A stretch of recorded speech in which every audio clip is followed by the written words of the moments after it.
Hey Scorpio, welcome to your weekly reading for December 5th to the 11th. I am Charlene, Lizette. Let's dive in and see what's going on for you this week, my loves. All right. We've got the World, the Four of Pentacles, Temperance, the Fool, Nine of Swords,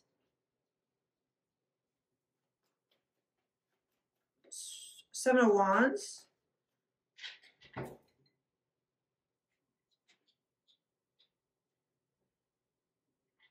okay, before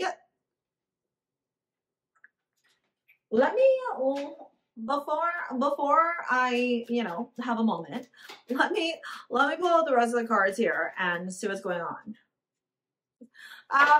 Venus is in Scorpio officially. I'm recording these videos just a tad bit late. It's been a week, my love. It's been a week. Yeah. Obviously. Okay, babes, come sit with me for a minute, my little Scorpios.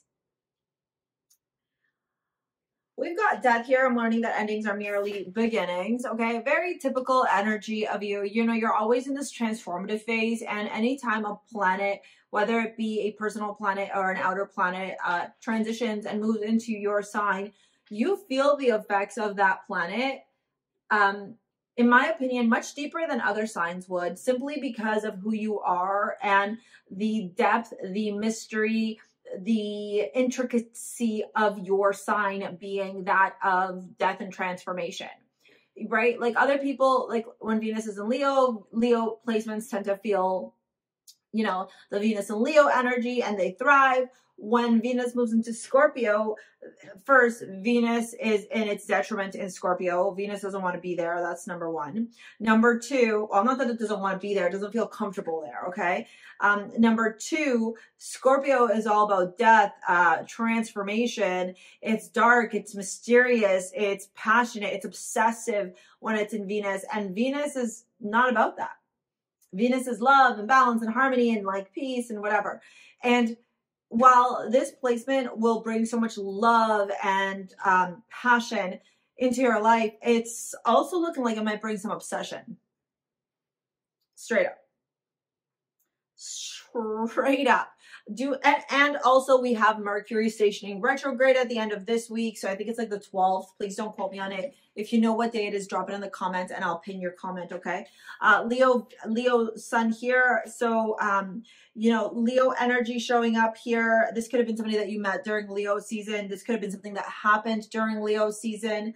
If it's not an actual person, a connection, it could have been like a situation at work or with friends or whatever. And then we have Temple of the Rose, Ancient Power, Expression, Activation, Scarlet Codes. Look, is this week going to be a week where I'm like, oh my God, this is so exciting for you. Oh, I'm so excited. Like, no, babe. I'm not going to lie to you. I'm not going to be that type of reader. I'm not going to sit here and be like, this is so amazing. What I am going to tell you is how to prepare for the week ahead. What I am going to tell you is how to get your arsenal in place. What I am going to tell you is what to look out for. What I'm also going to tell you is how to navigate the uncertainty and the potential obstacles, challenges, arguments, or like gaslighting, straight up gaslighting that I'm seeing show up here in these cards, okay? Like all we need here is the Seven of Swords. We got the Five of Wands at the bottom. What I do love about this reading, and I'll tell you very honestly, it's bothering me that you can see that there. What I do love about this reading is that this is the wrapping up though. So remember, like when Mercury stations retrograde, it brings things back from the past that need to be assessed so they can be wrapped up, so that like there can be a bow and it can be finished and we don't have to talk about it or deal with it anymore. So whatever residual caca that's been hanging around in your life comes up now, right? Especially around love for you, okay? Or values or money or taxes or the occult, okay? It's coming up because it needs to be wrapped up, okay?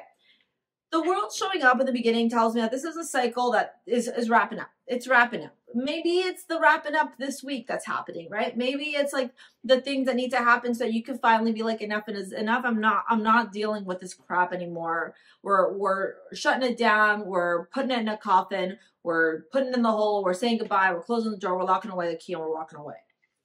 The Four of Pentacles tells me that even though you've been wanting to, what I am seeing is that you've been holding on to this. Maybe more than you've been wanting to, but you've still been holding on to it. Like maybe there's a part of you that's like, I need to let this go. I need to release this. I need to purge this. I need to like dump this. I need to whatever this. And for whatever reason, you can't figure out how to do that, right? Like you're like, I need to do this. I know I need to do this, but like how? Well, my love, I'm going to tell you the how. First, we have to remember that when we try and hold on to something too tightly, even the idea of letting go of something, like when we're like so like, I gotta let go, you're still holding on, right? Because you're like, I gotta let go. So you're still looped in that pattern, in that cycle. Some of you need to go cut your hair as well, okay? Or you're like shedding, losing a lot of hair.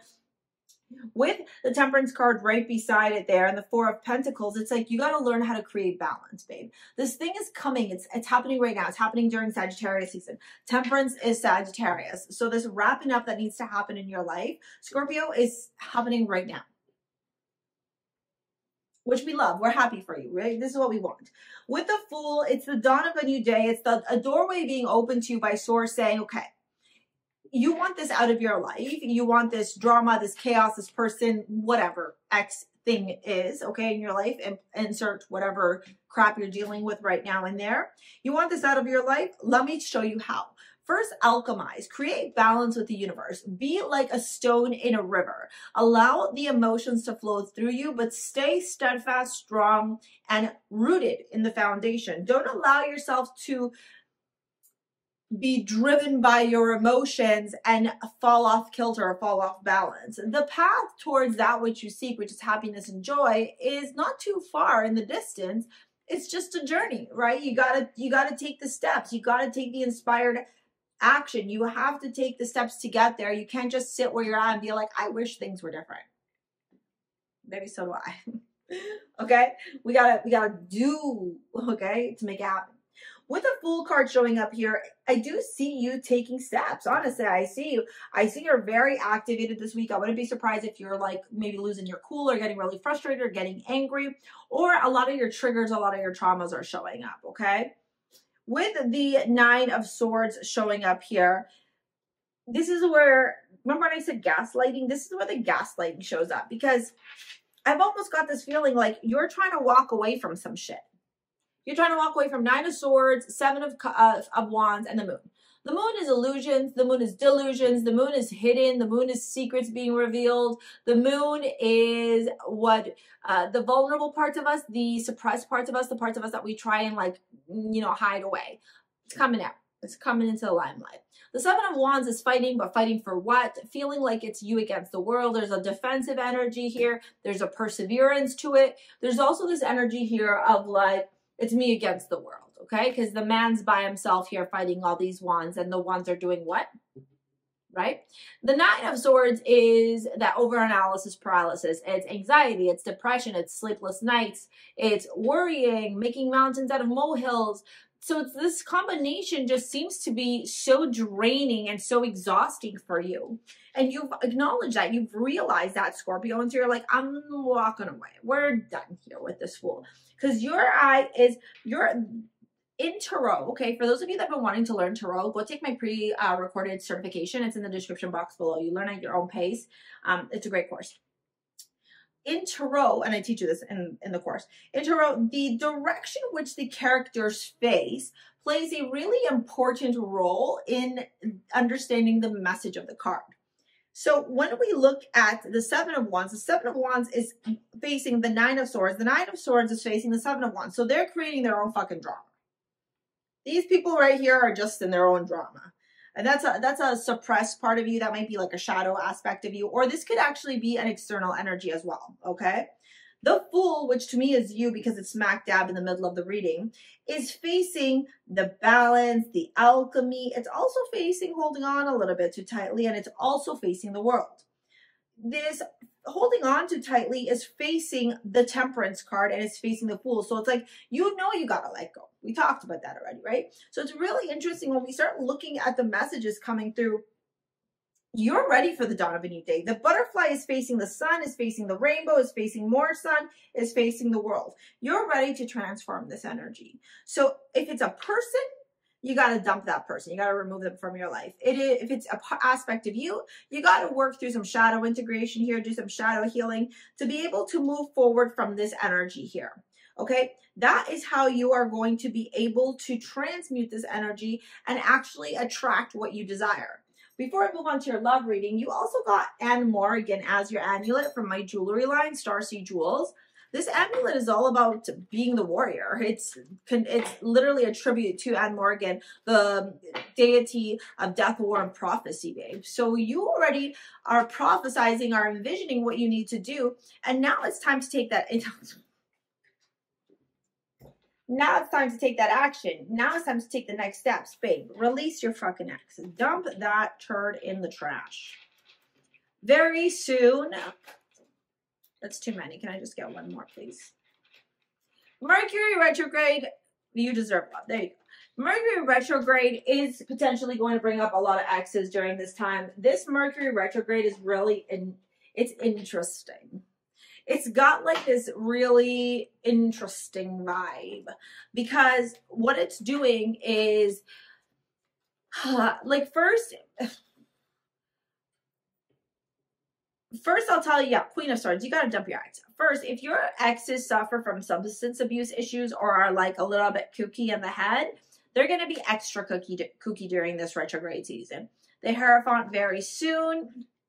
And Six of Cups, you deserve love. Yeah. So, okay. So that's what you need to know first and foremost. Second, you got to let go of this ex because new love is wanting to come into your life. Potentially in January and the new year once Mercury stations direct, or maybe even during Venus season as well. Venus and Scorpio season because, you know, it's connected to you. But you got to make space for that new person to come in instead of holding on and remembering this past connection. You deserve love. You're worthy of love here, okay? It's a big lesson for you. You have to find a way to cut through the BS, the narrative, the story in your head of your ex because they don't deserve you. All right? I'm going to pop your monthly here. If you want to book a session, pick up your amulet or take my course, take a look at the description box below. All right? We will see you later, alligator. Peace out. Bye.